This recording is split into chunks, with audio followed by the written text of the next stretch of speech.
welcome to we're actually past episode 50. We're episode 51. We've started our march towards episode 100 of the Aloha Will Travel podcast. I am your co-host, Kevin Allen, with me as always. Catherine Toth-Fox. We're with Hawaiʻi Magazine. Thanks for listening. And please, we don't do shout-outs like that, by the way. We don't. No, we don't. No. I feel like we don't appreciate, we got to show more appreciation towards our listeners. Thank you all so much for listening. And if you're not subscribed, please subscribe to us on iTunes or even Spotify, anywhere.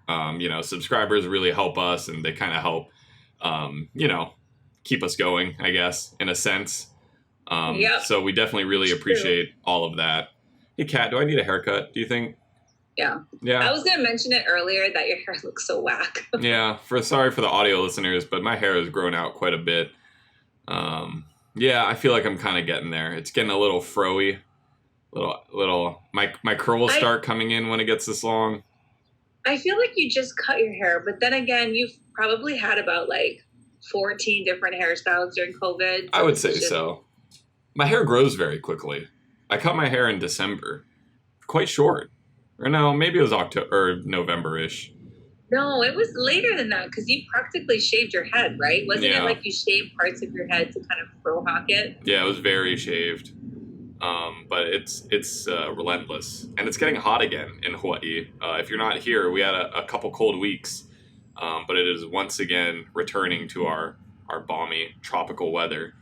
I think we should get into the episode. I think this week's episode, we kind of wanted, or we do these every once in a while, we'll do like a Q&A, question and answer. We get a lot of emails and just questions on Facebook and Instagram from our readers and our listeners. They just want to know general stuff about Hawaii. The questions are, nowhere specific.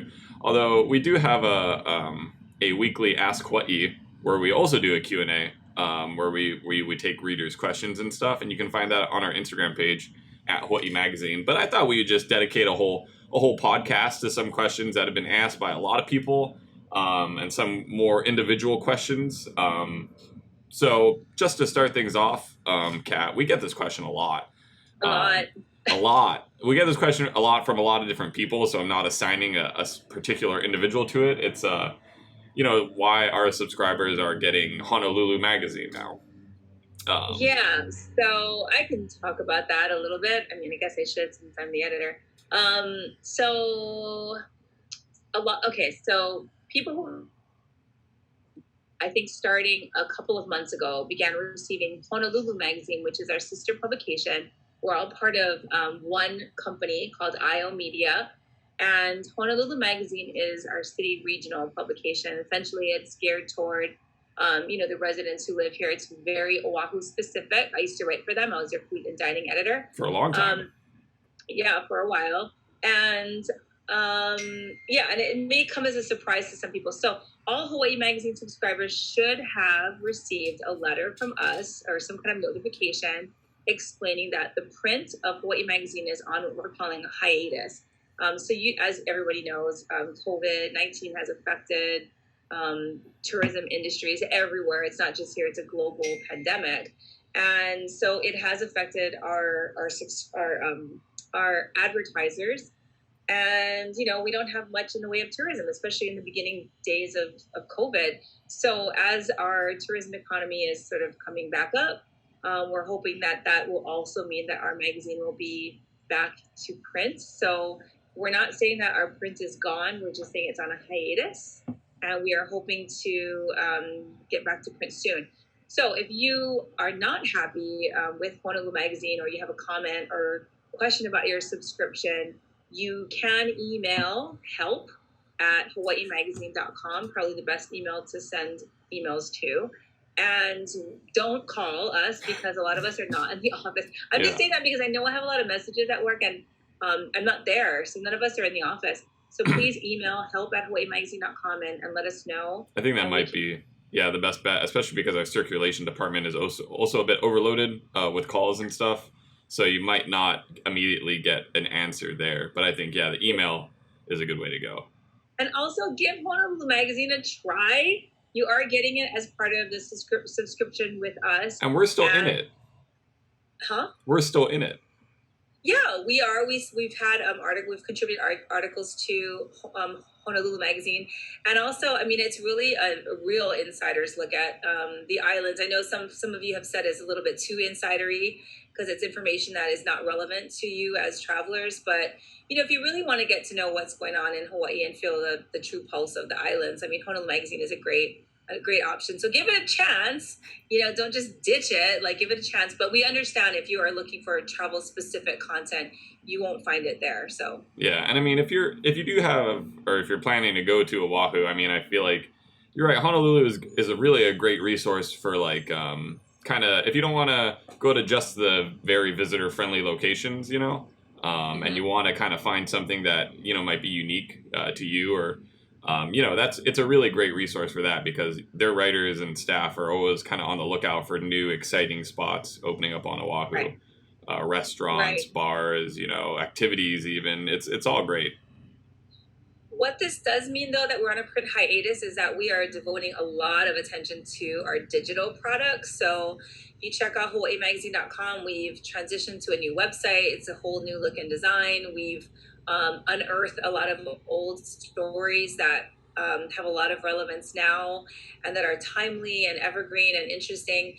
And Kevin and I are writing a lot more than we used to for digital. We're obviously doing the podcast, we're doing more videos. So you'll notice that we have a much more robust digital platform. So please check it out there too. You can find everything that we would have put in the magazine. It's on our website. Yep. So check that out. So I hope that helps. Moving on. This is kind of another question that we get all the time from everybody. We get a lot of people saying, oh, I'm coming to Hawaii in May, or I'm planning to visit in the summertime, or even I'm coming in a couple of weeks. What are some of the current lockdown restrictions you guys have going on, or is it safe to travel? I mean, there's a lot of questions regarding the whole COVID-19 situation here, as there is everywhere. But I think just in general, people are kind of confused on still, like what is some of the restrictions traveling to Hawaii, and it's confusing. I don't blame you. It's confusing because every county is different. Yep. So it's confusing.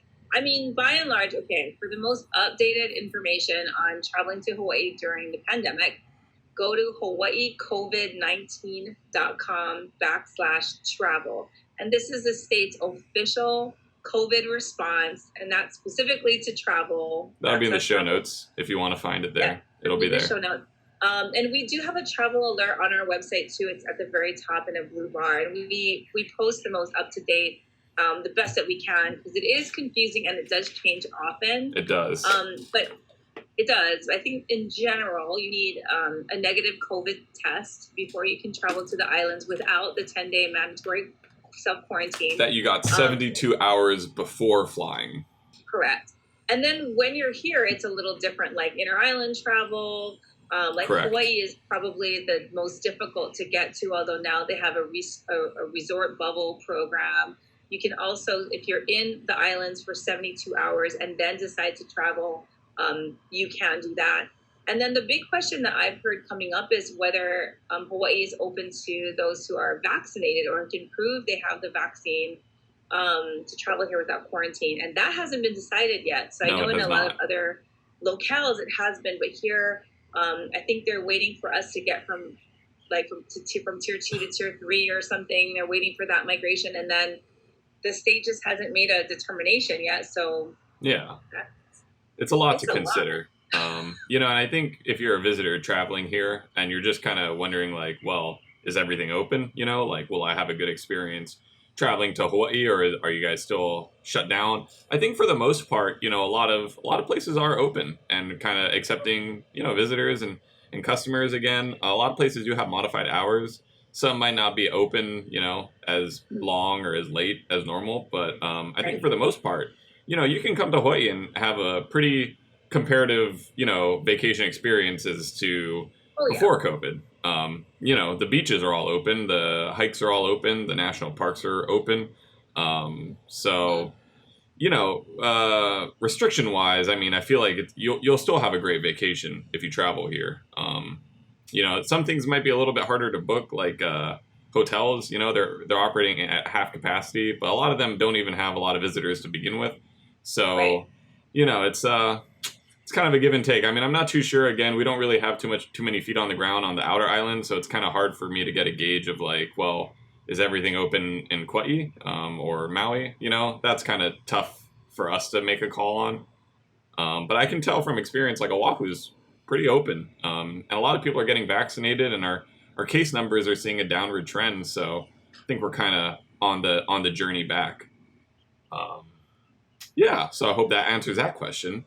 Now we're going to start getting into a little bit more specific questions from individual users via Facebook, Instagram, as well as email that I've just kind of gathered. Penguin85 on Instagram was wondering. I'm hoping this is a question verbatim. I'm hoping to travel within the next year to Hawaii. I know many tourists have to pay more for things since we're not native to the islands. Where are some good restaurants and shops that won't be too spendy? And I think this question maybe got, I don't know, a little bit lost in translation, but I think there's kind of that idea that like visitors spend more here, but I think that's specifically because they're kind of staying in more visitor friendly areas like Waikiki and kind of resort towns where things just cost Right. a little bit more money. Right. So my answer to your question of, where are some good restaurants and shops would be, if you're staying on Oahu, get out of Waikiki. There's a lot of pretty affordable places to shop and buy here and eat. Even on the North Shore, although that's actually probably a little bit pricier over there as well. I would kind of go like towards, Makiki or just kind of middle of the island. Pearl City's got some good places. Downtown. Just go downtown. I don't know. I think downtown's expensive. Really? A little bit. It's from someone who maybe it's just because I like ate lunch there a lot, but like. I mean, this is what I think. I think because downtown has to feed the working people, that I think their prices are pretty fair. If you go to the malls, I feel like mall prices are great, and there's a lot of great restaurants. Ala Moana Center has pretty fair priced prices over there. Or Pearl Ridge, if you want to go to other malls, Kamakana Ali'i on the west side is pretty well priced.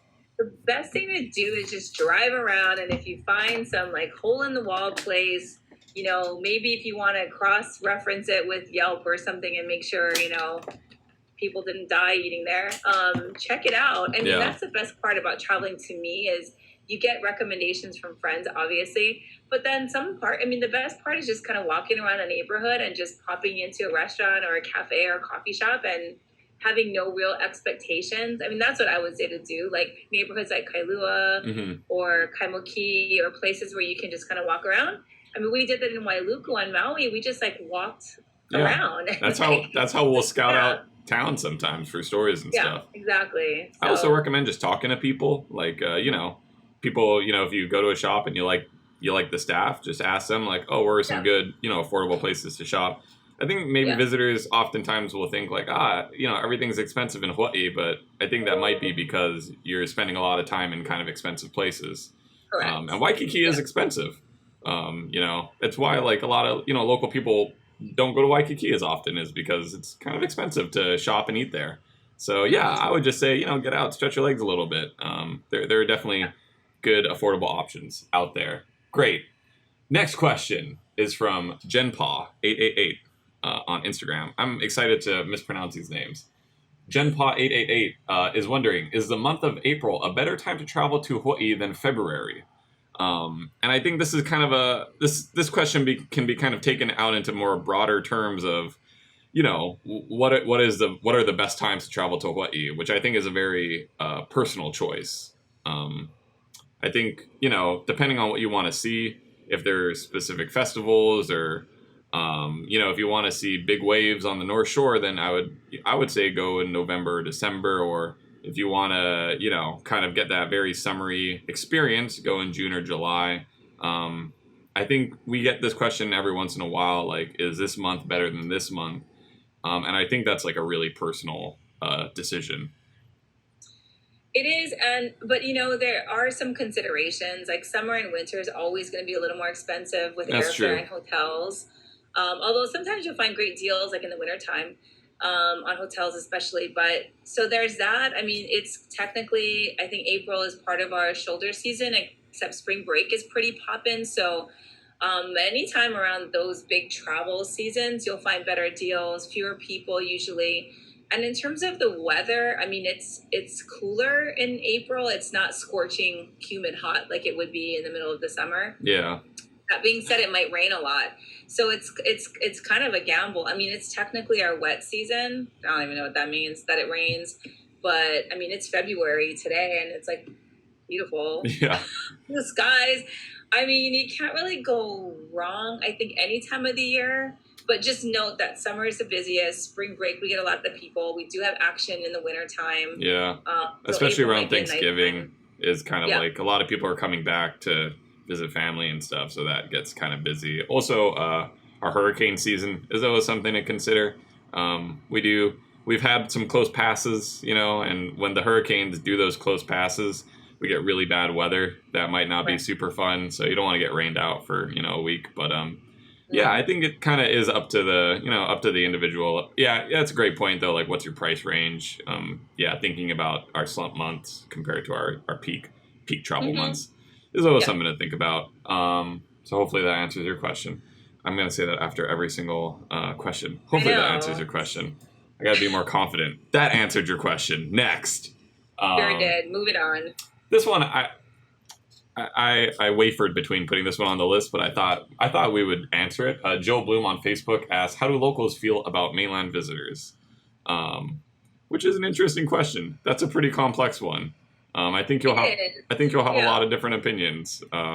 You know, they are necessary for us for our travel industry. Mhm. So I think a lot of people really appreciate them in that regard. As like, you know, without them, I mean, I wouldn't have a job. A lot of people wouldn't have jobs. You know, a lot of people who work in Waikiki wouldn't have jobs. Right. But it's a complex because also it's, you know, a lot of people coming to your home, and you know, being on the same roads as you, being on the same beach as you, that definitely frustrates some people, I think.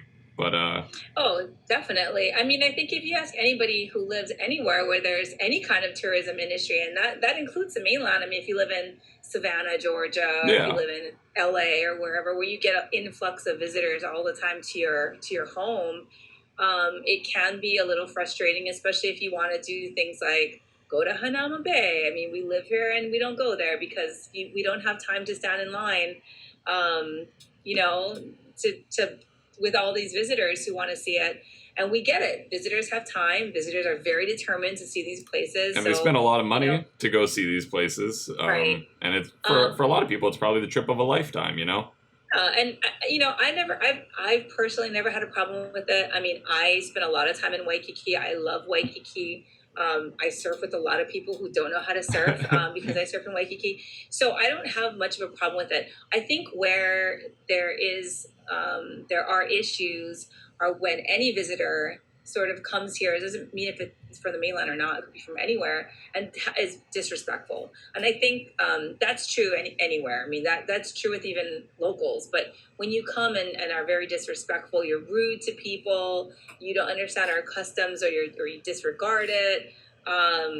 You know, I think that's when it starts. You create conflict between the people who live here. But if you're gracious and you're curious and you're interested and you're nice to everyone and you're genuine, I mean, I don't see that people would have a problem. Actually, people in Hawaii are very nice to everyone.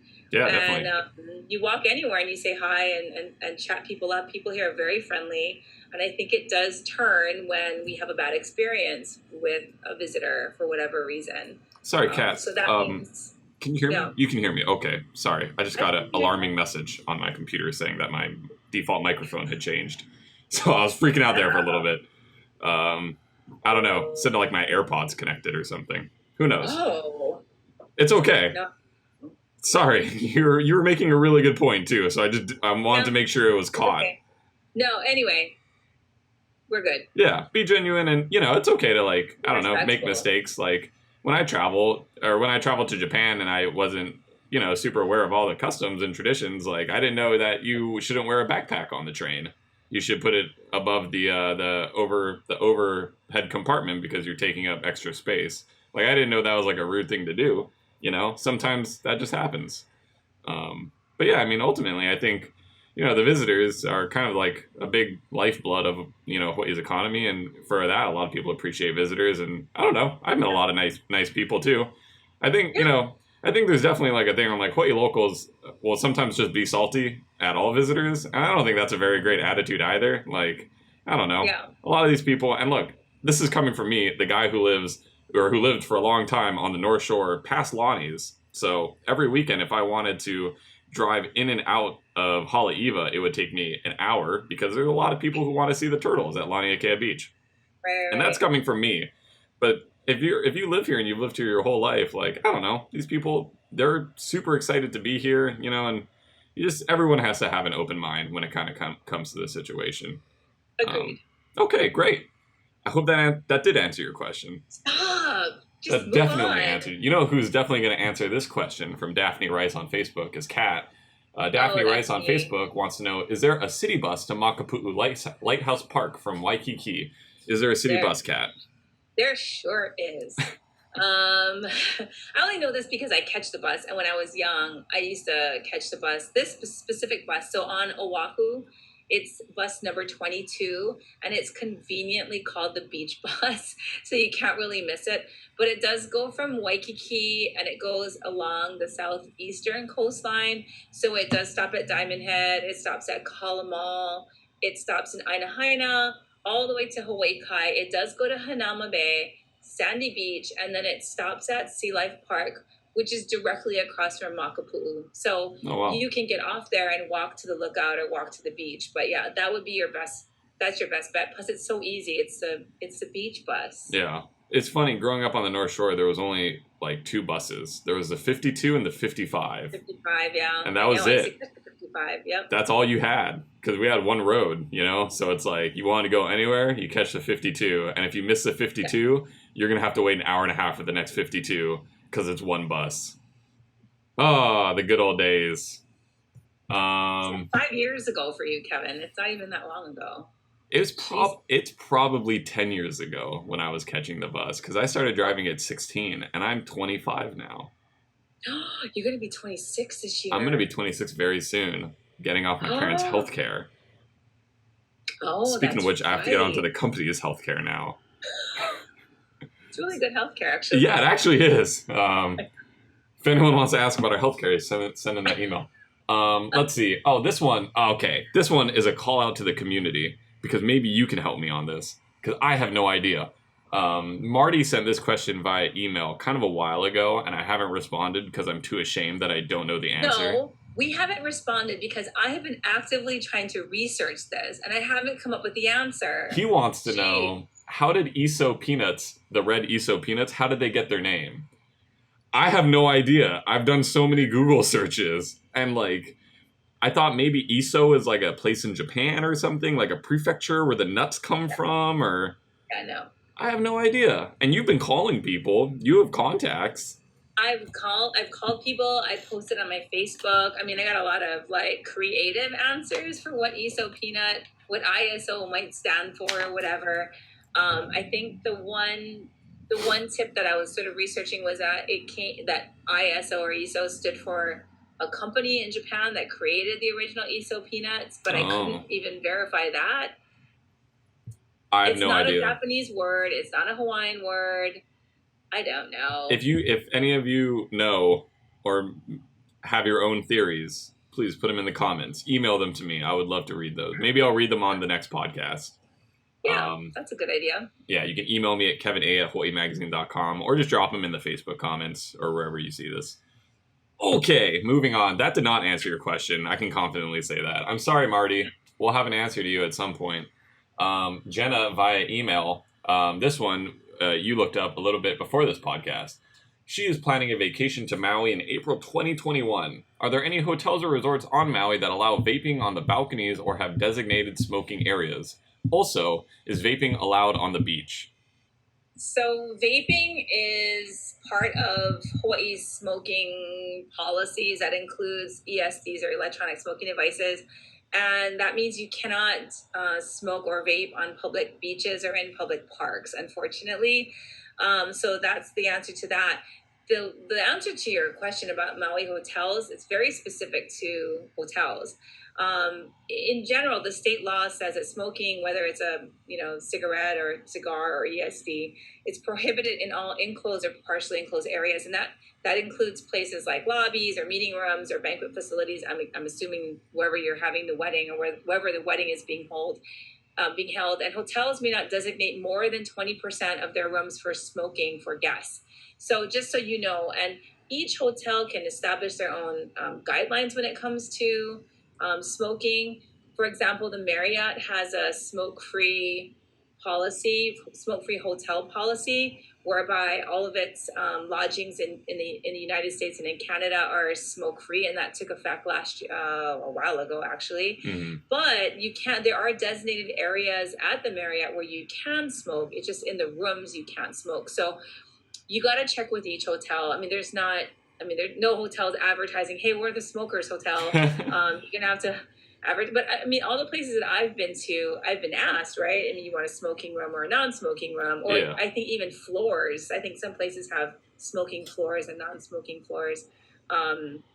So anyway, find out. But at the hotel, you may not be able to smoke by the pool, or it might, of course, at restaurants you can't smoke or vape. So you're gonna have to find out from whatever hotel you're thinking about booking. Yeah. Okay. All right, Jenna. That's the answer to your question. That is the answer to your question. Terry sent this in via email. And he also sent a picture, which I'll put in the show notes if you are curious to see what he's talking about. He said, when we were in Alamana Park a few years ago, we came across a large group practicing a form of dance with drums and chants. I'm attaching a picture of the group. Everyone, you can see that in the show notes. And I might put it up on the podcast as well. If it's showing right now, I'm going to sound real dumb. Can you tell me what this form of dance is called? And from what I can surmise, with the pictures and the outfits and the instruments, it's hula. That was a hula dance, or probably a hula halau practicing hula school.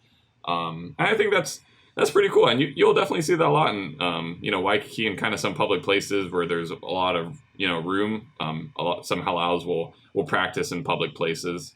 We actually even have an article on the website, which I'll put in the show notes, of what happens if you come upon a hula ceremony. That was written by Matthew Deneef some time ago on Hawaii Island. I think that was written by Matthew, wasn't it? Was it not? I think so, yeah. Okay, all right. Yeah, so you can check it out. There's kind of a lot of traditions and customs and culture that are associated with hula. So, if you see like a group like this, there's some religious and cultural aspects you need to take into account when interacting with them. Protocol. There's protocol, yeah. So, yeah. Thanks for the question, Terry. This is actually our last question, which I even answered on an Ask Hawaiʻi not too long ago. But I thought it was a pretty good question, so I thought I would just share it here. This is Pam, also on email. And she says that we will be moving to your gorgeous islands in a couple of years, and we wanted to know if we should learn the Hawaiian language. I know everyone is very nice, and we just want to be able to respect all of the customs and treat everyone with respect. Please let me know what would be the best thing to do so we can call it our home state also. Did you take a screenshot? I did. What was that? Sorry. It's okay. I wasn't prepared for that, though. Shoot. What am I talking about? Pam, thank you for the question. Sorry. It's okay. It's a good question, too. I feel like... Should we learn the Hawaiian language? That's the question. And what can we do so that we can, transition to Hawaii in a way that's respectful of... I don't know Hawaiian. My answer to this question is you probably don't need to learn the Hawaiian language to live here or to move here and treat people respectfully. I'm gonna say a lot of people who live in Hawaii don't know the Hawaiian language. Most people, there's not a lot of Hawaiian speakers out there. But we definitely use Hawaiian words in our dialect and in our culture, like kapu, and there is a select handful of words. But I personally, I would say to learn or acquaint yourself with Pidgin more so than the Hawaiian language, because Pidgin does get used a lot here. I say that if you want to learn Hawaiian because you're curious about it, or you're here so you want to learn about it, that's totally fine. I have sat in Hawaiian history, culture, and language classes over the years, where there are a fair number of folks who've moved here who are immersing themselves in the culture. They take hula classes or whatever. That's totally fine. I think, if the question is about cultural appropriation, that's a little trickier. It's like, how far do you go in using someone else's language or culture, or adopting it to be part of your own? And that comes up all the time. Like in Japan, when you have people that move there and start speaking Japanese or wearing kimono or Japanese garb, where is that line between respecting it, adopting it, and then just straight up like cultural appropriation of it? So that's a larger philosophical question. But I think if your intent is to just learn and understand and be respectful, people are going to welcome you to their classes with open arms. I mean, absolutely, it's your intent, and I think if you want to learn it, that's fine. There's an app that you can start. I forget the name of the app now.